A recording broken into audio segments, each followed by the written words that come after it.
د ملک نورو برخو په شان ټل کې هم د جشن ازادي تیاریانې روانې دي.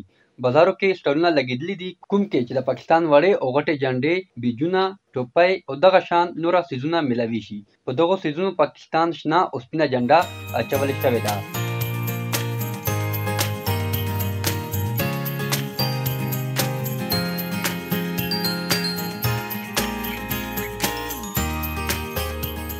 خلک په ګڼ شمېر راځي او خپلو ځانونو او ماشومانو لپاره دغه څیزونه اخلي.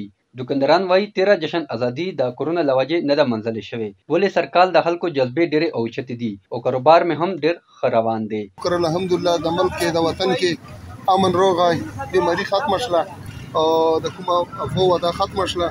اوس 14 اګست شکر الحمدلله خلک رسي متایرونه شروع کړي د سټایل ملګولای ده.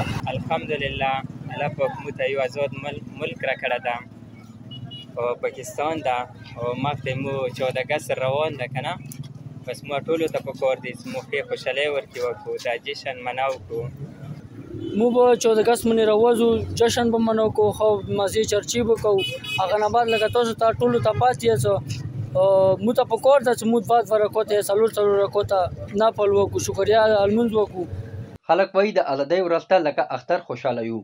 بلخوا د ماشومان هم د خوشحالۍ له وجې خپلو جامو کې نه ځایږي. کیمرامین علیشان کاهل سره ارشد خان، سونو ډیجیټل ټل.